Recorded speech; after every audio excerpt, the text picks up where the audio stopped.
नमस्कार दोस्तों, एक बार फिर से स्वागत है आपका हमारे YouTube channel study with civil buddy पर। मैं हूं अमित सिंह भदौरिया। आरसीसी की जो हमारी सीरीज़ है, उस सीरीज़ का आज का जो हमारा लेक्चर है वो है लेक्चर नंबर 5। फिफ्थ लेक्चर आज हम डिस्कस करने जा रहे हैं। बाकी के लेक्चर्स की प्लेलिस्ट बनी हुई है आरसीसी के नाम से, आप जाके देख सकते हैं। तो जो हमने पहले डिस्कस किया था, WSM के बारे में डिस्कशन किया था, कुछ इंपॉर्टेंट बातें देखी थी और मैंने कहा था कुछ इंपॉर्टेंट बातें मैं आगे चल के डिस्कस करूँगा। तो चलिए, कुछ जो पुरानी बातें हैं उनमें से जो बातें हैं उनको थोड़ा सा रिपीट कर लेते हैं। जहाँ पर मतलब इंपॉर्टेंट बातें मैंने छोड़ दी थी, कुछ बातें मैंने ज़्यादा बताई नहीं थी, क्योंकि मैंने काफ़ी सारी बातें बताई थी, काफ़ी बड़ा लेक्चर हो गया था और मैं नहीं चाहता था कि ज़्यादा बड़ा लेक्चर हो जाए और ज़्यादा वजनदार लेक्चर हो जाए और उस बोझ के तले मैं और आप दोनों दब जाएँ, है ना। तो दबने नहीं चाहिए। चलिए, देखो, मैंने कहा था एक्स सी से रिलेटेड कुछ बातें बताई थी कि एक्स सी कैसे निकाल सकते हो, यानी कि आप लिमिटिंग जो वैल्यू है या क्रिटिंग वैल्यू है वो कैसे निकाल सकते हो ना, क्रिटिकल वैल्यू कैसे आप फाइंड आउट कर सकते थे। उसका फॉर्मूला मैंने बताया था M sigma C B C upon M sigma C B C plus sigma S T, मैंने बताया था फॉर्मूला, मल्टीप्लाई विद डी। अब यहाँ पे कुछ एक इंपॉर्टेंट नोट निकल के आता है, या आप इसको थोड़ा सा और सॉल्व करते हैं तो थोड़ी सी और एक अच्छी सी बात निकल के आती है। क्या बात निकल के आती है कि अगर आप एम की वैल्यू यहाँ पर पुट करें, एम कितना होता है 280/3 सिग्मा सी बी सी, है ना। और क्या करें कि m का डिवाइड कर दो, देखो यहाँ पर भी डिवाइड कर दो m का, यहाँ पर m का डिवाइड कर दो, यहाँ पर भी m का डिवाइड कर दो, यहाँ पर भी m का डिवाइड कर दो। तो उससे होगा क्या, फ़ायदा ये होगा कि m यहाँ से चला जाएगा, m यहाँ से चला जाएगा, m यहाँ से चला जाएगा, m यहाँ से, लेकिन m यहाँ पर रह जाएगा। ठीक है। अब क्या होता है, m की वैल्यू क्या है यहाँ पर, m sigma 280/3 sigma C B C ये वैल्यू है। सिग्मा सी बी सी की जगह आप यहाँ पे वैल्यू रख सकते हो, आप चाहो तो डायरेक्टली आप कैंसिल नहीं करना चाहते हो, मतलब आप ऐसा भी लिख सकते हो इसको कि सिग्मा सी बी सी जो है ना, सिग्मा सी बी सी अगर आप कैंसिल नहीं करना चाहते हो तो ऐसा लिख सकते हो M sigma C B C equal to हो जाएगा 280/3। मतलब ये एक कांस्टेंट वैल्यू आप रख सकते हो M sigma C B C की जगह पे, है ना, अगर आप कैंसिल नहीं करना चाहते। तो देखो ये फॉर्मूला कुछ ऐसा नहीं बदल जाएगा, x c upon d equal to, ऊपर m sigma C B C की जगह पे आ गया अपना 280/3 upon M sigma C B c के वापस आ गया 280/3। ठीक है, प्लस अब यहाँ पर क्या है अपना सिग्मा एस टी। अब इस फॉर्मूले को अगर मैं देखता हूँ तो इस फॉर्मूले में मुझे क्या देखने को मिलता है, मुझे देखने को मिलता है कि इस फॉर्मूले में सिग्मा सी बी सी तो रहा ही नहीं, सिर्फ सिग्मा एस टी रहा है। क्या रहा है, सिग्मा एस टी। और sigma S T find out करने के लिए मेरे पास में ग्रेड होनी चाहिए स्टील की। तो यहाँ से एक बात निकल के आती है कि जो क्रिटिकल जो वैल्यू होती है एक्स सी जो होता है, यानी कि न्यूट्रल एक्सिस की जो वैल्यू होती है, क्रिटिकल न्यूट्रल एक्सिस, उसकी जो वैल्यू है वो सिर्फ और सिर्फ किस पर डिपेंड करती है, वो डिपेंड करती है स्टील की ग्रेड पर। किस पर डिपेंड करती है, स्टील की ग्रेड पर, वो कंक्रीट पर डिपेंड नहीं करती है। ये एक इंपॉर्टेंट बात निकल के आती है ना। तो ये बहुत इंपॉर्टेंट है, बहुत ज़्यादा, और एग्जाम में काफ़ी बार ये रिपीट होती है, तो इस चीज़ को आप नोट कर लें, तो है ना। तो ये अच्छी बात है एक हमारे लिए। चलिए, और मैंने जो बातें बताई थी उनमें मैंने कहा था कि ये जो फैक्टर निकालते हैं मोमेंट रेजिस्टेंस फैक्टर, इसको आगे डिस्कस करेंगे, तो इसको यहाँ डिस्कस कर लेते हैं। देखो, मैंने आपको बोला था अगर आपको moment of resistance find out करना है तो मोमेंट निकालना है ना। तो मोमेंट ऑफ रेजिस्टेंस जो है वो होता है आपका फोर्स इनटू लीवर आर्म, ये होता है फॉर्मूला। अगर आपको मोमेंट ऑफ रेजिस्टेंस निकालना है तो मोमेंट ऑफ रेजिस्टेंस का ये फॉर्मूला होता है। अब जो फोर्स हो सकता है वो कोई भी हो सकता है, कंप्रेशन फोर्स या टेंशन फोर्स, वो आपकी हेडेक है कि आप कैसे निकालते हैं, कैसे चेक करते हैं। ठीक है, मोमेंट ऑफ रेजिस्टेंस आपके जैसे इच्छा हो वैसे निकाल सकते हो। अब यहाँ पर ये कहा गया कि मोमेंट ऑफ रेजिस्टेंस नहीं, मुझे तो मोमेंट रेजिस्टेंस फैक्टर है वो निकालिए। तो मैंने कहा था इसको एक्चुअल में क्या है, मोमेंट ऑफ रेजिस्टेंस को हम ऐसे लिख देते हैं कि कोई पर्टिकुलर एक फैक्टर लगा दिया, कोई भी फैक्टर आप अपनी मर्जी से लगा सकते हैं। जैसे मान लीजिए मैं क्यू बोल देता हूँ और बी डी स्क्वायर बोल देता हूँ।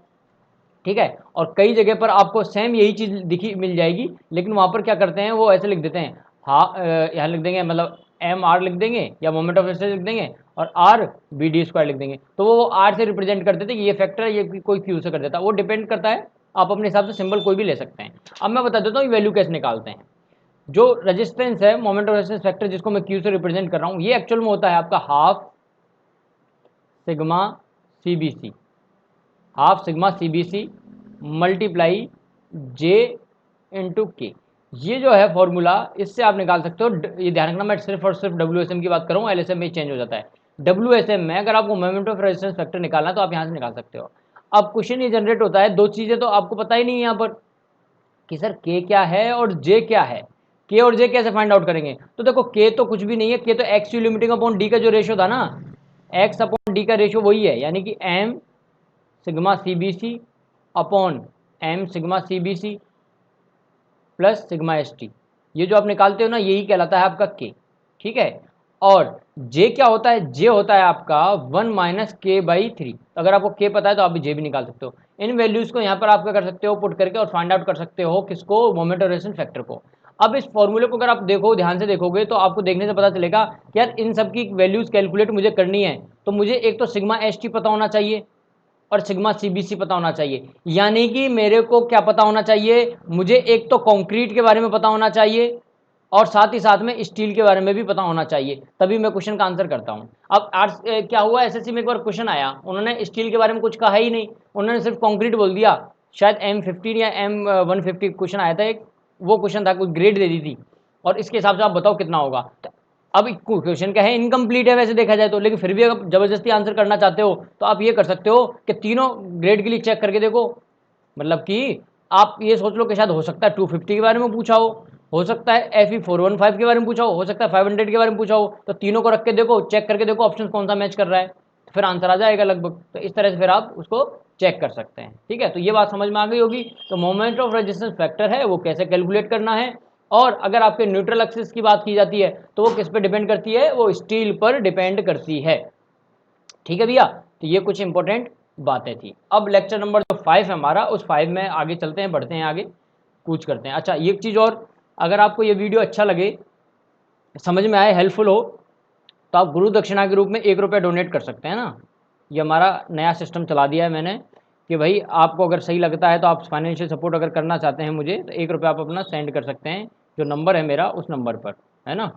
वो पेटीएम वेटीएम सब चालू है, उस पर सारे के सारे ऑन हैं। चलिए अब क्या करते हैं, लेक्चर नंबर 5 की बात करते हैं। मैंने आपको बता दिया WSM थ्योरी आई थी, अब बात कर लेते हैं, आई थी अल्टीमेट थ्योरी। कौन सी? अल्टीमेट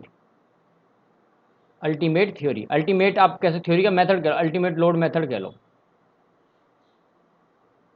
ये मेथड क्या था? इस मेथड के अकॉर्डिंग ये हुआ कि इसमें बहुत सारे जो साइंटिस्ट थे, बहुत सारे लोग थे उस समय जो वर्क कर रहे थे, उन्होंने वर्क किया और उन्होंने ये बोला कि आपका जो स्ट्रेस का डिस्ट्रीब्यूशन है वो नॉन लीनियर बोला इन्होंने, जबकि WSM में क्या लीनियर था। तो अगर आप बनाना चाहो तो कुछ ऐसा इसमें सिस्टम बना था, याद नहीं रखना है ज़्यादा, जो बोलूँगा वो याद रखना है ना। ऐसा कुछ सिस्टम बना, उन्होंने ऐसा बनाया इस बार कि यार आपके जो डिस्ट्रीब्यूशन आपने बनाया है WSM के हिसाब से, वो बोल रहे हैं कि WSM वाला डिस्ट्रीब्यूशन थोड़ा अलग है। बोले अलग कैसे है? कि स्ट्रेन का जो डिस्ट्रीब्यूशन है वो तो बोले यही है, सेम है, स्ट्रेन का डिस्ट्रीब्यूशन तो ऐसे ही होगा कुछ, लेकिन जो स्ट्रेस का डिस्ट्रीब्यूशन है, यहाँ पर रेनफोर्समेंट प्रोवाइड कर रखा मान लीजिए ना, इस तरह से। तो अब उन्होंने बोला कि यार स्ट्रेस का डिस्ट्रीब्यूशन है वो थोड़ा अलग है, स्ट्रेस का डिस्ट्रीब्यूशन कुछ ऐसे है, कुछ ऐसे है, इस टाइप से उन्होंने कुछ बोल दिया सॉरी। और इस तरह से बनाने के बाद में उन्होंने ये बोला कि इसमें क्या होता है, स्ट्रेस का जो डिस्ट्रीब्यूशन है वो थोड़ा अलग होता है। अब ये पर्टिकुलर किसी साइंटिस्ट के अगर नाम लूँ कि ये किसने बोला था, तो ये था विटनी, WHITNEY, विटनीज थ्योरी करके इसका आया था, विटनीज की थ्योरी कहा जाता है, उनके अकॉर्डिंग ये कहा गया था। तो कई बार इनका नाम भी अगर सुनने को मिल जाए, देखने को मिल जाए तो ध्यान रखना, क्योंकि एग्जाम में ऐसा बोला जाता है कि अकॉर्डिंग टू विटनीज जो आपका स्ट्रेस ब्लॉक था या ब्लॉक जो था उसकी जो डेप्थ थी वो कितनी थी, मतलब कि एक्स जो ये जो है ना, मतलब लिमिटिंग वैल्यू या एक्स न्यूट्रल एक्सिस की डेप्थ ये कितनी थी, इसको XM से रिप्रेजेंट करते जनरली, इसकी वैल्यू कितनी थी, तो XM इनके अनुसार कितनी थी, 0.537D थी। कई बार क्या क्वेश्चन ये मिल जाता है देखने को, लोग समझ नहीं पाते कि आया कहाँ से है, कौन सी थ्योरी में, किसी थ्योरी में है ही नहीं, तो ये एक्चुअल में क्या है, यहाँ से पूछा जाता है ना। और उसके अलावा जो कोड आया था उस समय पे, पुराने कोड में ये कहा गया था कि यार इसका जो ब्लॉक होता है डिजाइनिंग के हिसाब से वो डिस्ट्रीब्यूशन होना है, ऐसा बोल दिया कि यार ऐसा कुछ डिस्ट्रीब्यूशन होता है, ये कोड में बोल दिया था उस समय के करंट में, जो उस समय कोड चल रहा था, कोड का जो ईयर था वो था 1964, IS 456 1964, ठीक है। तो इस तरह से उस समय सिस्टम चल रहा था। लेकिन वही वाली बात है, आज की तारीख में अगर हम बात करें तो ये क्या है, ये चीज़ें वैलिड नहीं है, अब तो LSM चल रही है। तो LSM के हिसाब से फिर चीज़ों का बाद में क्या हुआ, चीज़ें आई, फिर उनके बारे में बात हुई। और अगर आपसे कोई बोल दे कि न्यूट्रल एक्सिस की जो डेप्थ थी, maximum depth of neutral axis, जो स्ट्रेस ब्लॉक की जो डेप्थ कही जाती है कोड के हिसाब से, कोड के हिसाब से कितनी थी, कोड ने ये माना कि ये जो डेप्थ है कोड के हिसाब से एक्सएम जो उन्होंने मैक्सिमम वैल्यू दी थी वो 0.43 दी थी, कोड के हिसाब से अलग थी और इनके हिसाब से अलग अलग थी, क्योंकि इनके हिसाब से तो चल रही है यहाँ तक, जबकि कोड के हिसाब से ये यहीं रह रही थी। ठीक है, तो अलग अलग सिस्टम थे उस समय के, तो इस पर ज़्यादा ध्यान नहीं देना, बस इतना ध्यान रखना अल्टीमेट जो मेथड है वो एक मेथड हुआ करता था। और इसमें क्या है, विटनी करके एक साइंटिस्ट था जिसने अपनी भी थ्योरी दी थी और उसने अपनी डेप्थ जो बताई थी वो बताई थी 0.537 डी करके। ठीक है, और कोड ने बताई थी 0.43 डी। इतना सा याद रख लोगे तो काम हो जाएगा। और अगर एक बात और रखना चाहो तो याद रख सकते हो कि जो स्ट्रेस था यहाँ पे, जो स्ट्रेन था, सॉरी स्ट्रेन जो था, उस स्ट्रेन ने उसने बताया था 0.003 स्ट्रेन होती है कंक्रीट में, उसने ये बात भी याद रख सकते हो। चलिए अब बात कर लेते हैं किसके बारे में, अब बात कर लेते हैं एलएसएम से रिलेटेड जो बातें हैं उनके बारे में, जो थर्ड थ्योरी थी। ठीक है ना, जो थर्ड थ्योरी हमारी वो है एलएसएम। एलएसएम की जो थ्योरी है उसमें आपको कई बातें हैं जो उनका याद रखना है कि एलएसएम में क्या हुआ था, क्योंकि एलएसएम क्या है, अपडेटेड थ्योरी है। एलएसएम में क्या किया गया था कि एलएसएम थ्योरी में आपके स्ट्रेस जो है, उस स्ट्रेस पर जो फैक्टर ऑफ सेफ्टी जो लगता था पहले वो तो लग ही रहा था, इसके अलावा लोड पर भी एक फैक्टर ऑफ सेफ्टी अप्लाई हो रहा था। तो आप ये कह सकते हो यहाँ पर क्या हुआ, फैक्टर ऑफ सेफ्टी क्या है, किस पर लग रहा है, एक तो स्ट्रेस पर भी लग रहा था और एक आपके किस पर लग रहा था, लोड पर भी लग रहा था। तो इनको क्या है, बेसिकली यहां पर पार्शियल सेफ्टी ऑफ फैक्टर कहा गया इनको, पार्शियली लोड फैक्टर और पार्शियली फैक्टर ऑफ सेफ्टी।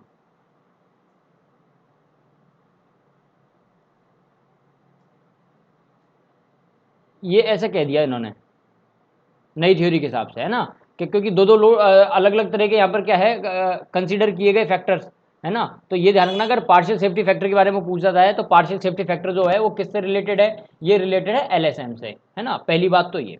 अब दूसरा क्या, जैसे मैंने वहाँ बताया था आपको कुछ इंपॉर्टेंट बातें किस पर बेस्ड है, तो ये प्लास्टिक जो था, प्लास्टिक जो थ्योरी थी हमारा, ये मेथड क्या है, प्लास्टिक थ्योरी पर बेस्ड था। किस पर बेस्ड था, प्लास्टिक थ्योरी पर। और वो जैसे स्ट्रेस पर बेस्ड था, तो ये किस पर बेस्ड थी, स्ट्रेन पर। ये स्ट्रेन पर बेस्ड थी, वो स्ट्रेस पर बेस्ड थी डब्ल्यूएसएम, वो इलास्टिक पर थी, ये प्लास्टिक पर है, उसमें फैक्टर ऑफ सेफ्टी लगता था केवल स्ट्रेस पर, जबकि यहाँ पर जो फैक्टर ऑफ सेफ्टी है वो स्ट्रेस और लोड इन दोनों पर वर्क करता है। जब आपने डिजाइनिंग के क्वेश्चन किए होंगे तो आपने देखा भी होगा कि मोमेंट ऑफ जो मोमेंट आ रहा है या लोड आ रहा है उसको आप 1.5 से मल्टीप्लाई कर देते, फैक्टर लोड बना देते थे, बोलते इसको फैक्टर लोड बनाओ, ऐसा कुछ किया होगा आपने कॉलेज टाइम पे, फैक्टर बनाओ। तो ये फैक्टर लोड वाली जो कंडीशन है कहाँ लगती है, ये एलएसएम में ही लगती थी। तो ये इसी का मतलब होता था कि आपने लोड को इंक्रीज कर दिया है, लोड पर अप्लाई कर दिया है, जबकि स्ट्रेस पर आप कैसे अप्लाई करते थे, स्ट्रेस पर आप मान लेते 0.67 एफसी के इतना स्ट्रेस ही है जो कि कंक्रीट पर लग रहा है। थोड़ा थोड़ा याद आ रहा होगा, शायद नहीं याद आया तो घुटनों पर थोड़ा सा जोड़ दो, क्या पता याद आ जाए, है ना। चलिए तो अब डिटेल में बात कर लेते हैं, ये तो ऊपर ऊपर की बातें हो गई जो आपको याद रखनी है, अब डिटेल में कुछ इंपॉर्टेंट बातें कर लेते हैं। ये जब एलएसएम थ्योरी आई तो एलएसएम थ्योरी में कुछ अजम्पशन लिए गए थे। अब अजम्पशन क्या थे उनके बारे में एक एक करके मैं डायरेक्टली पॉइंट्स के रूप में आपको बता देता हूँ। जो अजम्पशन था उनमें पहला अजम्पशन तो ये था कि आपका जो प्लेन है, प्लेन जो है सेक्शन का जो प्लेन है, आफ्टर बेंडिंग और बिफोर बेंडिंग की अगर हम बात करें तो प्लेन क्या है, वो प्लेन हमेशा प्लेन ही रहेगा। ठीक है ना, यानी कि आप ऐसा मान लीजिए कि ऐसा अगर सेक्शन था और बेंडिंग के बाद में वो सेक्शन कैसा हो गया, ऐसा हो गया, है ना, कुछ ऐसा सेक्शन बन गया। तो न्यूट्रल एक्सिस के अगर आप कंपेयर करें, न्यूट्रल एक्सिस यहाँ से निकल रही होगी, तो नॉर्मल के हिसाब से वो क्या है, नॉर्मल जो था, नॉर्मल से अगर देखा जाए, एक्सिस से देखा जाए तो हमेशा कैसा रहता था, वो कैसा रहता था, एक्सिस के साथ वो नॉर्मल ही था, मतलब कि जो एंगल है ये अभी भी 90 है, और जब यहाँ से बनाओगे तो ये एक्सिस जो बनेगी उसके साथ भी 90 डिग्री एंगल बनेगा। तो ये थ्योरी, ये वाली अजम्पशन क्यों है, ये किस, इससे क्या रिलेटेड है, एग्जाम में पूछ लेते हैं। इससे डायरेक्ट रिलेशन पता है किससे है, आपके स्ट्रेन का लीनियर होने से। स्ट्रेन जो लीनियर होती है वो इसी की वजह से होती है, ये भी ध्यान रखना, थोड़ा सा एक अलग पॉइंट हो जाता है, एग्जाम में पूछ लेते कई बार। इसके अलावा ये भी कहा गया, इसमें जो सेकेंड अजम्पशन लिया गया उसमें ये कहा गया था कि आपकी जो कंक्रीट की जो टेंसाइल स्ट्रेंथ है, डिजाइन टेंसाइल स्ट्रेंथ किसकी, कंक्रीट की, वो कितनी है, वो जीरो है, ऐसा बोल दिया उन्होंने कि आपकी जो कंक्रीट की जो स्ट्रेंथ है वो जीरो। एग्जैक्टली ये नहीं बोला था उन्होंने, लैंग्वेज मैंने चेंज कर दिया, उन्होंने नेग्लेक्ट बोला था, उन्होंने ये बोला था इसको नेग्लेक्ट कर दिया, इग्नोर कर दिया जाए, है ना। इग्नोर करने का मतलब क्या है, हम जीरो ले लेते हैं, एग्जाम में पूछ ले तो आपको जीरो बोलना है, ठीक है। इग्नोर कर दिया था, नेग्लेक्ट कर दिया था, लगभग क्या है, उनको नेग्लेक्ट कर दिया, यानी कि हम जीरो मान लेंगे, ठीक है, लेकिन स्टेटमेंट में जीरो नहीं था। चलिए एक और बात कही गई फिर इसके अलावा, इंपॉर्टेंट बात, ये सारी बातें इंपॉर्टेंट है जो भी मैं बता रहा हूँ। क्या बात कही गई, इन्होंने ये कहा कि जो आपका स्ट्रेस का जो डिस्ट्रीब्यूशन है, स्ट्रेस डिस्ट्रीब्यूशन वो आपका कैसा होता है, पैराबोलिक और रेक्टेंगुलर टाइप का होता है। कैसा होता है, पैराबोलिक रेक्टेंगुलर या रेक्टेंगल। रेक्टेंगल पैराबोलिक टाइप का आपका स्ट्रेस का डिस्ट्रीब्यूशन होता है, ध्यान रखना, ये स्ट्रेस का डिस्ट्रीब्यूशन है। और स्ट्रेन का डिस्ट्रीब्यूशन कैसा होता है, वो लीनियर होता है, जैसा पहले चल रहा था वो लीनियर ही है। यानी कि स्ट्रेस जो है वो तो पैराबोलिक रेक्टेंगल हो गया, स्ट्रेन आपका अभी भी लीनियर ही है। ये इंपॉर्टेंट ध्यान रखना, ये लीनियर है यानी रेखीय है, पहले की तरह रेखीय ही है, इसमें कोई बदलाव नहीं किया गया। इसके अलावा फिर एक और इंपॉर्टेंट जो स्ट्रेन है, स्ट्रेन किस किस में, स्टील में और कंक्रीट में, वो कितना कितना है, तो कंक्रीट में तो था 0.0035 इतना स्ट्रेन आएगा, और स्टील में कितना आएगा, स्टील में आएगा भैया ये 0.87 FY upon ES plus 0.002। ES का मतलब मॉड्यूलस वेलोसिटी ऑफ स्टील, या तो वो 2.1 इंटू 10⁵ न्यूटन पर mm स्क्वायर होगा, या वो 2 इंटू 10⁵ न्यूटन पर mm स्क्वायर होगा, जैसा वो दिया जाए क्वेश्चन में उसके हिसाब से आपको रखना है इसकी वैल्यू और फाइंड आउट करना है। ठीक है, चलिए, तो ये बातें हो गई, मोटी मोटी बातें सारी मैंने बता दी। अब LSM के बारे में थोड़ा अच्छे से एनालिसिस कर ले तो थोड़ा सा और पढ़ लेते हैं, क्योंकि एग्जाम में क्या किया जाता है, एग्जाम में से कई बार क्वेश्चन पूछ लिए जाते हैं इसके किसको लेके, इसके जो पैराबोलिक रेक्टेंगल जो टाइप का आपकी जो शेप बनती है उसको लेके, बोले इसकी शेप कैसी होती है, क्या होती है। तो याद रखना, मैं आपको दो चीज़ें बता रहा हूँ, एक तो बता रहा हूँ मैं डिज़ाइन के लिए, DESIGN यानी कि design stress strain curve, design के हिसाब से बता रहा हूँ एक तो, और एक मैं बताऊंगा आपको किसके हिसाब से, जो एक्चुअल में जो स्ट्रक्चर पर वर्क करता है जैसा उसके बारे में। ठीक है, चलिए देखो क्या होता है, स्टार्टिंग में तो ग्राफ चलता है कुछ ऐसा पर्टिकुलर एक टाइम तक, उसके बाद में क्या होता है, एक पॉइंट पर पे जाके फिर ये क्या हो जाता है, ये स्ट्रेट होने लग जाता है, ठीक है ना, और फिर कैसा हो जाता है, स्ट्रेट हो जाता है ऐसे। तो ये दो पार्ट में ब्रेक हो जाता है, दो पार्ट में क्या हो जाता है, ब्रेक हो जाता है। एक पार्ट है जो ये वाला है, पेन का कलर चेंज कर लेते हैं ना, इसको तो कहा जाता है आपका रेक्टेंगल, ये रेक्टेंगल शेप आ गई आपकी, और ये आपकी कैसी, पैराबोलिक। ये डिजाइन के हिसाब से बता रहा हूं। अब ये जो वैल्यू है, जहां तक ये वैल्यू आ रही है, कितनी ये वैल्यू है ये पता होना चाहिए। ये जो वैल्यू है ये होती 0.45 FC के, ये वैल्यू कहाँ है, ये वाली जहां से ये ब्रेक हो रहा है, तो ये स्ट्रेन आता है 0.002 स्ट्रेन पर आता है, और जबकि फाइनली जो स्ट्रेन है आपका जो कंक्रीट में आएगा वो कितना है, वो है आपका 0.0035, ये आपका स्ट्रेन है। ठीक है, तो ये स्ट्रेन डायग्राम है जो कि रेक्टेंगुलर और पैराबोलिक टाइप का ये आपके पास सामने है, इस तरह का ये शेप बनती है। ये डिज़ाइन के हिसाब से मैं बता रहा हूँ, लेकिन अगर एक्चुअल में बात करें, एक्चुअल में होता क्या है, एक्चुअल में कैसा ग्राफ होता है उसके बारे में बात कर लेते हैं। एक्चुअल में जो ग्राफ बनता है ना, वो बनता है कुछ ऐसा, होता तो वो भी पैराबोलिक ही है, कलर देखो दूसरा लेते हैं, वो बनेगा कुछ ऐसा। ये जो स्ट्रेंथ बनी है आपकी, इसकी कितनी स्ट्रेंथ कितनी, इसकी FC के, यानी स्ट्रेस कितना आ रहा है इस पे, FC के स्ट्रेस आ रहा है यहाँ तक, ये रियल में FC के है कंक्रीट की, है ना। यहाँ पर तो आपका स्ट्रेन चल रहा है आपको पता होगा, और यहाँ पे आपका क्या चल रहा है, स्ट्रेस चल रहा है। अब क्या होता है कि ये तो FC के था, जो हमने ब्लॉक बनाया था उस ब्लॉक की स्ट्रेंथ कितनी है, FC के स्ट्रेंथ होती है, लेकिन मैंने बोला था कि अब क्या होता है जब रियल स्ट्रक्चर में आते हैं तो ये वैल्यू क्या हो जाती है, कम हो जाती है, ये 0.67 FC के रह जाती है। तो यानी कि अब अगर हम रियल में देखें, एक्चुअल स्ट्रक्चर पे देखें, तो ये वैल्यू क्या हो जाएगी, कम हो जाएगी। तो ये वैल्यू कितनी हो गई, ये हो गई अब आपके कुछ इस टाइप से, डायग्राम वापस से बना देता हूँ, है ना, इस टाइप से चलेगी, और ये वैल्यू कुछ हो गई ऐसी। ठीक है, तो ये हो गई आपकी कितनी वैल्यू आई, इसकी वैल्यू आई 0.67 FC के। मैं अलग अलग इसलिए बना रहा हूँ ग्राफ ताकि आपको समझ में आ जाए ना, अलग अलग इसलिए बना रहा हूँ ताकि समझ में आ जाए। ठीक है, बाकी और मेरा कोई कन्फ्यूज करने का या कोई अदर इरादा नहीं है आपको, है ना, परेशान करने का। और लास्ट में फिर जो आता है ये वैल्यू, ये होती है डिजाइन की, जिसकी वैल्यू होती है 0.45 FC की, ये है एक्चुअल में डिजाइन,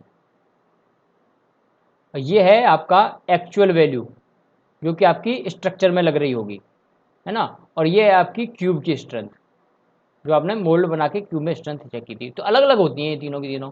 अब हमको क्या पता चल रहा है यहाँ से, हमको ये पता चल रहा है कि एक पर्टिकुलर जो वैल्यूज होगी उस वैल्यू पर आके ये क्या है अपना जो बिहेवियर वो चेंज करते हैं, एक तरफ पैराबोलिक बनता है और एक तरफ आपका क्या बनता है, रेक्टेंगुलर बनता है। और अगर आपसे वैल्यूज पूछ ले कि मैक्सिमम वैल्यूज कितनी आ रही हैं, जो स्ट्रेन जो है कंक्रीट में कितना आता है कितना नहीं आता है, तो आपको ये पता होना चाहिए कि एग्जाम में क्या है, यहाँ से क्वेश्चन कई बार पूछ लिया गया है।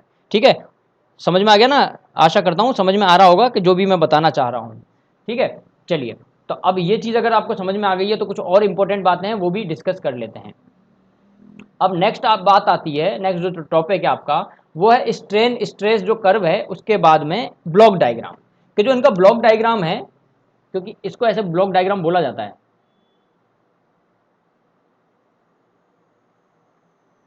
स्ट्रेस ब्लॉक डायग्राम पूरा लिखो, स्ट्रेस ब्लॉक डायग्राम, इस तरह से इसको बोला जाता है कि स्ट्रेस का जो डिस्ट्रीब्यूशन है, स्ट्रेन का जो डायग्राम है वो किस तरह से बनता है, किसकी कितनी वैल्यूज होती है। तो मान लीजिए ये मेरा कोई सेक्शन है और इस सेक्शन में मैंने यहाँ पर रेनफोर्समेंट प्रोवाइड किया हुआ है। ठीक है, तो जहाँ रेनफोर्समेंट है उसी लेवल पर क्या आएगा, टेंशन फोर्स आएगा, तो वो मैंने यहाँ पर टेंशन फोर्स रिप्रेजेंट कर दिया है ना। ये बात भूलना मत, ये कई बार क्या होता है, कंफ्यूज मत होना, सिर्फ जहाँ आपके रेनफोर्समेंट है उसी लेवल पर आपके क्या होगा, ये टेंशन फोर्स जनरेट होगा। और ऊपर क्या है, आपकी कंक्रीट है। माना ये जाता है, इसमें ऐसा माना जाता है कि ऊपर जो होता है कंप्रेशन साइड में सिर्फ और कंक्रीट होती है, जबकि बॉटम साइड में कंक्रीट का टेंशन लेने में कोई योगदान नहीं होता है, नेग्लेक्ट कर दी जाती है। इसीलिए आपने देखा होगा कि इस वाले एरिया में, बॉटम वाले एरिया में देखो यहाँ पर क्या है, पूरा का पूरा ब्लैंक है मामला, बस बॉटम पे मैंने टेंशन दिखा दिया है, जबकि ऊपर मैंने क्या है, पूरे में कंक्रीट को दिखाया है। क्यों ऐसा क्यों कर रहा हूँ, क्योंकि मैंने नेग्लेक्ट कर दिया ना कंक्रीट को, कि कंक्रीट की टेंशन स्ट्रेंथ होती नहीं है, हमने ये मान लिया है। अच्छा, अब आपसे कोई बोलता है कि कंक्रीट में आपकी स्ट्रेन कितना आ रहा है, तो ये मैक्सिमम स्ट्रेन है, कितना है, 0.0035। स्टील में मैक्सिमम स्ट्रेन कितना है, ये रहा 0.87 FY/ES प्लस 0.002, इतना स्ट्रेन है। अब आपकी जो कंक्रीट है, कंप्रेशन साइड में फोर्स कितना लग रहा है, कंप्रेसिव फोर्स वो लग रहा है आपका 0.36 FC के B into X U, B और होगा B इंटू एक्स यू। और टेंशन साइड में जो आपका फोर्स लग रहा है, जो स्टील जो स्ट्रेस लग रहा है स्टील की वजह से, वो कितना है, 0.87 FY के बराबर लग रहा है। ठीक है, तो ये कुछ इंपॉर्टेंट बात नहीं, ये ब्लॉक डायग्राम ध्यान रखना। अब इसमें थोड़ा डिटेल में स्टडी कर लेते हैं, थोड़ा सा बड़ा बना के डायग्राम को, क्यों, क्योंकि यहाँ से क्वेश्चन पूछे जाते हैं। जैसे कि ये वाला जो पोर्शन है ऊपर वाला, जो रेक्टेंगल टाइप का बन रहा है, ये रेक्टेंगल टाइप का बनता है। अब ये किस लेवल तक बनता है वो भी मैंने यहाँ पे रिप्रेजेंट किया हुआ है, ये बनता है इस लेवल तक। और यहाँ पे स्ट्रेन कितना होता है, वो होता है आपको 0.002। अभी मैंने आपको बताया था कि 0.002 तक तो रहता है कैसा, रेक्टेंगल, और उसके बाद में कैसा होता है, पैराबोलिक होता है। चलिए, अब क्या होता है, अब क्वेश्चन एग्जाम में पूछा जाता है कि ये डायग्राम जो है, इस डायग्राम से कई क्वेश्चन पूछे जाते हैं, जैसे कि आपका कंप्रेसिव फोर्स कितना है और कहाँ एक्ट करेगा। तो कंप्रेसिव फोर्स की जो डायरेक्शन है, वो जो लेवल है, मतलब वो लेवल है लगभग कहाँ, इस लेवल पर है वो। इसकी डेप्थ कितनी है, वो है 0.416 XU, लेकिन हम जब कैलकुलेशन करते हैं तो हम इसको 0.42 XU तक लेके चलते हैं कैलकुलेशन के मामले में। और अगर आपसे पूछा जाए कि इसकी डेप्थ कितनी है रेक्टेंगल की, तो इसकी डेप्थ है 3/7 XU, और अगर बॉटम से देखा जाए हाइट कितनी है, तो 4/3 XU है। पर्टिकुलर इसका डिटेल डेरिवेशन है, लेकिन अभी हमारा डेरिवेशन पे ध्यान नहीं है, हमारा ध्यान है डायरेक्ट फॉर्मूलाज पे। अब बात कर लेते हैं लीवर आर्म की। तो लीवर आर्म क्या होता है, लीवर आर्म होता है कि आपका कहाँ कंप्रेशन फोर्स है, कहाँ टेंशन फोर्स है, उनके बीच की डिस्टेंस। तो यहाँ पर आपका लग रहा है टेंशन फोर्स, जबकि यहाँ इस पॉइंट पर लग रहा है आपका कंप्रेशन फोर्स, इनके बीच की जो डिस्टेंस होगी वही हमारी क्या होगी, लीवर आर्म होगी। तो लीवर आर्म कितनी हो जाएगी, आपको पता है कि टोटल जो डेप्थ है वो तो है कैपिटल डी, और इफेक्टिव डेप्थ को हम बोलते हैं स्मॉल डी से, क्योंकि मैंने आपको बताया था कि आप अगर ऐसे रिप्रेजेंट करते हो, यहाँ पर आपने रेनफोर्समेंट प्रोवाइड किया है, तो रेनफोर्समेंट के सेंटर तक की जो डिस्टेंस होगी वो कहलाती है आपकी इफेक्टिव डेप्थ डी।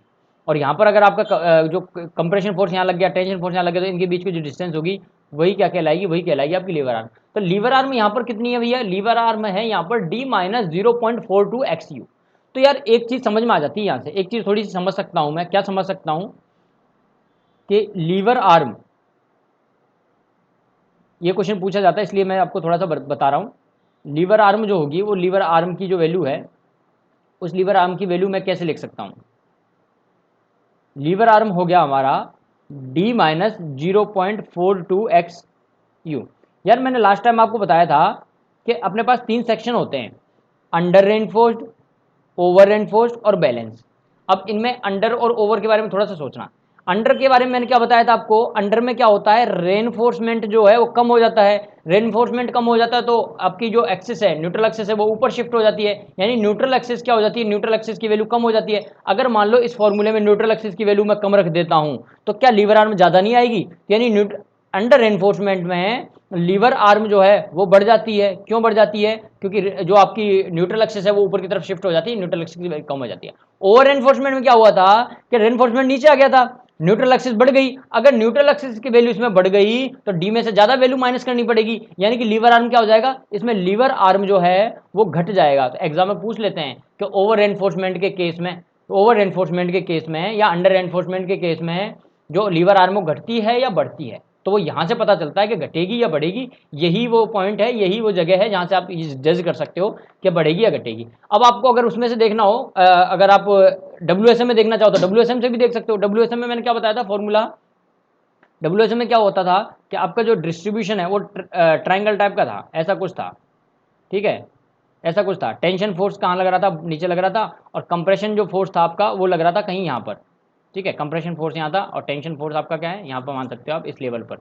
अब टेंशन और कंप्रेशन के बीच की डिस्टेंस आप निकाल लो। अब क्वेश्चन ये बनता है कि कंप्रेशन लग कहाँ रहा था, तो भाई जब ट्राइंगल बनता है ना, तो ट्राइंगल की ये जो CG होती है वो होती है कितनी, इसकी जो डेप्थ है उस डेप्थ के थर्ड पार्ट पर, x/3 पर। तो वहाँ पर अगर आप XA से रिप्रेजेंट कर रहे हो तो ये जो डिस्टेंस बची हुई डिस्टेंस वो क्या हो जाएगी, D-XA/3, है ना। XA/3 मतलब ये वाली डिस्टेंस आपने माइनस कर दी। तो वहाँ पर देखा होगा आपने लीवर आर्म यही हुआ करती थी, है ना। तो वहाँ पर भी सेम कंसेप्ट है, XA पर डिपेंड करेगा, XA बढ़ गई या घट गई, लीवर आर्म उस हिसाब से चेंज हो जाएगी, ठीक है। तो ये काफ़ी इंपॉर्टेंट बातें हैं जो मैंने आपको बताई हैं, ठीक है। तो यहाँ से काफ़ी क्वेश्चन देखने को मिलते हैं, समझ में आया नहीं आया। चलो अब कुछ और इंपॉर्टेंट बातें कर लेते हैं। इंपॉर्टेंट बातों में जो सिलसिला शुरू होता है हमारा वो होता है वापस से न्यूट्रल एक्सिस के ऊपर आते हैं कि न्यूट्रल एक्सिस की वैल्यू अगर कैलकुलेट करनी हो LSM के हिसाब से, है ना, क्योंकि देखो हर जगह पर अलग अलग तरीके से। तो LSM में अगर देखो एक तो और चीज़ बताऊं मैं, जो न्यूट्रल एक्सिस की हम कैलकुलेशन कर रहे हैं ना, वो कैलकुलेशन एग्जैक्टली पता है कहाँ से आ रही है, आप कंप्रेशन फोर्स को टेंशन फोर्स के बराबर कर दो, कंप्रेशन फोर्स को टेंशन फोर्स के बराबर कर दो, आपके पास न्यूट्रल एक्सिस आ जाएगी। ये होता है बेसिकली कंसेप्ट, यहाँ से बनता है फॉर्मूला। तो आप कंप्रेशन फोर्स को टेंशन फोर्स के बराबर जैसे ही करते हो, यानी C को T के बराबर करते हो, तो फॉर्मूला जो बन के आएगा वो आ जाएगा XU बराबर 0.87 FY AST अपॉन 0.36 FC के इंटू बी।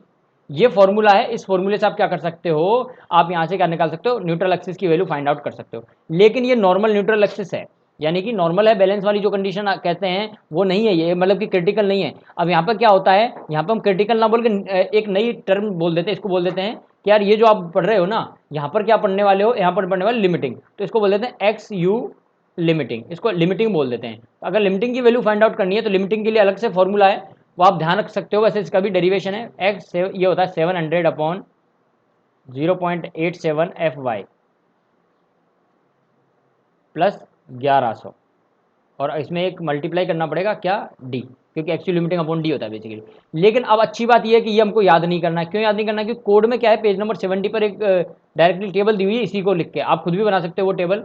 इसमें क्या है, FY की वैल्यू पुट कर दो, है ना, FY की जैसे पुट करेंगे ना वैल्यू, तो XU लिमिटिंग अपॉन डी का रेशियो आ जाएगा हमारे पास में, यानी कि XU लिमिटिंग अपॉन डी जो है इसका रेशियो आ जाएगा। इसका रेशियो क्या आता है, एक तो आता है 0.53, एक आता है आपके पास में 0.48, एक आता है आपके पास में 0.46।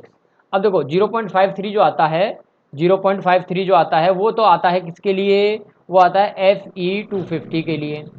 48 किसके लिए आता है, ये आता है 415 के लिए, और भैया 46 आता है FE 500 के लिए। अब याद कैसे रहेगा, याद ऐसे रख लेना कि जैसे जैसे ग्रेड बढ़ती है वैसे वैसे न्यूट्रल एक्सिस की वैल्यू हमको क्या करनी पड़ती है, कम करनी पड़ती है। अब इसका फायदा क्या है, मतलब ये क्यों कैलकुलेट की, अरे भैया इसलिए कैलकुलेट की ना, क्योंकि अब हम क्या करेंगे, अब हम कंपेयर करेंगे, क्या करेंगे, कंपेयर करेंगे, देखेंगे क्या भैया XU और XU लिमिटिंग में कौन बड़ा है, क्या है, कौन बड़ा है, जो बड़ा है उसके हिसाब से फिर हम जज कर पाएंगे कि यार ये कौन सा केस है, अंडर एनफोर्स्ड है या ओवर एनफोर्समेंट है, ठीक है। तो चलिए मान लीजिए कि XU लिमिटिंग हो गया आपका बड़ा, XU लिमिटिंग बड़ा है, यानी कि कुछ ऐसी कंडीशन बन गई, कुछ ऐसी कंडीशन बन गई, न्यूट्रल एक्सिस आपकी यहाँ पर है ना, लिमिटिंग वाली, और आप कहाँ पर हो, आप रह गए यहाँ पर, यानी कि रेनफोर्समेंट क्या होगा, कम हो गया होगा, जरूर रेनफोर्समेंट कम हुआ तभी मेरी न्यूट्रल एक्सिस ऊपर शिफ्ट हो गई। यानी कि ये कौन सा केस बन गया भाई, ये केस बन गया अंडर रेनफोर्समेंट का। कौन सा केस बन गया, ये अंडर रेनफोर्समेंट का केस बन गया। और अगर अंडर रेनफोर्समेंट का केस है और आपको मोमेंट ऑफ रेजिस्टेंस निकालने के लिए कोई बोल दे तो क्या कर सकते हो, क्या करेंगे, कुछ नहीं करेंगे, फॉर्मूला लगाएंगे और अंडर एनफोर्समेंट के लिए क्या कर देंगे, मोमेंट ऑफ रेजिस्टेंस कैलकुलेट कर देंगे। तो चलिए मोमेंट ऑफ रेजिस्टेंस जो है वो आप यहाँ से निकाल सकते हो, और एक्चुअल में क्या है, मोमेंट ऑफ रेजिस्टेंस क्या है, अल्टीमेट मोमेंट ऑफ रेजिस्टेंस बोल दिया जाता है यहाँ पर, उसमें भी थोड़ा सा चेंज हो जाता है नाम में भी, है ना। तो मोमेंट ऑफ रेजिस्टेंस जो है यहाँ पर भी निकाल सकते हो आप, अल्टीमेट मोमेंट निकाल सकते हो। वो कैसे निकालोगे, 0.36 FCKB into XU D minus 0.42 XU। ये फॉर्मूला लगा के आप क्या कर सकते हो, यहाँ से मोमेंट कैलकुलेट कर सकते हो कि मोमेंट कितना आएगा, है ना। तो मोमेंट की वैल्यू यहाँ से कैलकुलेट कर सकते हो कब, जब आपका जो वैल्यू है वो क्या है, अंडर रेनफोर्समेंट होगी। साथ ही साथ में फॉर्मूला ये भी लगा सकते हो 0.87 FY AST D माइनस, अरे गलत बना दिया, D माइनस 0.42 XU। अब 0.42 XU जो मैं बना रहा हूँ ये क्या है, ये है लीवर आर्म, क्या है, लीवर आर्म है। और बाकी का जो दिया हुआ है क्या है, वो फोर्स है। अब टेंशन फोर्स है, कंप्रेशन फोर्स है, उसके हिसाब से फिर आप क्या कर सकते हो, कैलकुलेट कर सकते हो और फाइंड आउट कर सकते हो, ठीक है। अब अगर आपको कोई बोले बैलेंस के लिए निकालो या ओवर एनफोर्समेंट के लिए निकालो तो आप निकाल सकते हो, फॉर्मूला आपको अप्लाई करना है और उस फॉर्मूले के हिसाब से आप वैल्यूज फाइंड आउट कर सकते हो, है ना।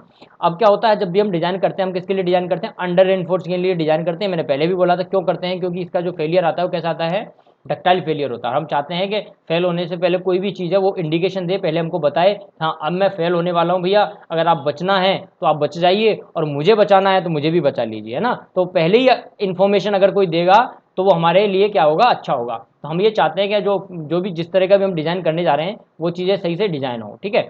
अब क्या होता है, एक चीज़ कन्फ्यूज मत होना, आप यहाँ पे कन्फ्यूज हो सकते हो, तो एक काम करो, इसमें से एक फॉर्मूला हटा दो, है ना, आप ऐसे लिख लो यहाँ पर, कन्फ्यूज मत होना। ये मोमेंट ऑफ रेजिस्टेंस है। अगर आपके मान लीजिए ओवर रेनफोर्स सेक्शन आता है, ओवर रेनफोर्स मतलब क्या होगा, रेनफोर्समेंट बहुत ज़्यादा, कंक्रीट पहले फेल होगी ना, तो ये फॉर्मूला आप ओवर रेनफोर्समेंट लगा लेना और ये फॉर्मूला आप अंडर रेनफोर्समेंट में लगा लेना, है ना, कंफ्यूज नहीं होगा। क्योंकि वैसे डिजाइनिंग जब मैं करवाता, अगर डिजाइनिंग हम क्वेश्चन करते तो आपको और बेटर समझ में आता है, लेकिन अभी फिलहाल मैं उतना ही दे रहा हूँ जितना आपको जरूरत हो, है ना। तो ये फॉर्मूला लगा के अंडर और ओवर के आप क्या कर सकते हो, कैलकुलेशन कर सकते हो। वैसे मैंने आपको WHM में बताया था कि फॉर्मूला कोई भी यूज़ कर लो, आखिरी में जाके वैल्यूज़ जो है उन वैल्यूज़ में थोड़ा सा चेंजेस करके और आप क्या कर सकते हो, वैल्यूज़ को फाइंड आउट कर सकते हो, ठीक है। तो ये कुछ इंपॉर्टेंट बातें थी जो मैंने आपको बता दी हैं। और हाँ, यहाँ पर वो जो मैंने बताया था कि एक्स-यू लिमिटिंग है, वो एक्स-यू लिमिटिंग किस पर डिपेंड करती है, स्टील पर डिपेंड करती है। वो इस फॉर्मूले से भी आप देख सकते हो, यहाँ से भी आप देख सकते हो कि एक्स-यू लिमिटिंग की जो वैल्यू है, न्यूट्रल एक्सिस जो है आपकी, वो सिर्फ और सिर्फ किस पर डिपेंड करती है, स्टील के ग्रेड पर डिपेंड करती है, वो कंक्रीट के ग्रेड पर डिपेंड नहीं करती है। तो ये भी आपको थोड़ा सा याद रखना है, ये भी इंपॉर्टेंट है यहाँ पर, ठीक है। तो ये चीज़ आप यहाँ से कैलकुलेट कर सकते हो। और अगर आपको वीडियो पसंद आया, आपको लग रहा है कि हाँ सब कुछ सही चल रहा है और हमारे काम की क्लासें चल रही है, कुछ भी इसमें क्या है कि फालतू की जो बकवासबाजी वो कम हो रही है और ज्ञान थोड़ा ज़्यादा मिल रहा है, तो आप क्या कर सकते हो, हमारे जो चैनल है उस चैनल को सब्सक्राइब भी कर सकते हो, दोस्तों को शेयर भी कर सकते हो। और अगर आप सब्सक्राइब करते हो तो आपका फ़ायदा, नहीं करते हो तो कोई बात नहीं है ना, लेकिन मेरा फ़ायदा व्यूज़ में है, तो आप ज़्यादा से ज़्यादा शेयर करना, ये आपसे मेरी रिक्वेस्ट है। साथ ही साथ में अगर वीडियो अच्छा लगा है तो आपको क्या करना है, 1 रुपया मुझे क्या करना है, डोनेट करना है, 1 रुपया आप मुझे सेंड कर सकते हो, ठीक है। तो बहुत बहुत धन्यवाद। अब आपको क्या करना है, अब आपको सिर्फ एक ही काम करना है कि जो आपको मैं पढ़ा रहा हूँ उसको आपको बहुत अच्छे से पढ़ना है, रिवीजन करना है, क्वेश्चन सॉल्व करने हैं, और ज़्यादा से ज़्यादा क्वेश्चन सॉल्व करेंगे उतनी ही आपके जो है डाउट्स हैं और जो भी परेशानियां हैं वो खत्म होती चली जाएंगी, ठीक है। तो बहुत बहुत धन्यवाद, थैंक यू, मिलते हैं नेक्स्ट लेक्चर में।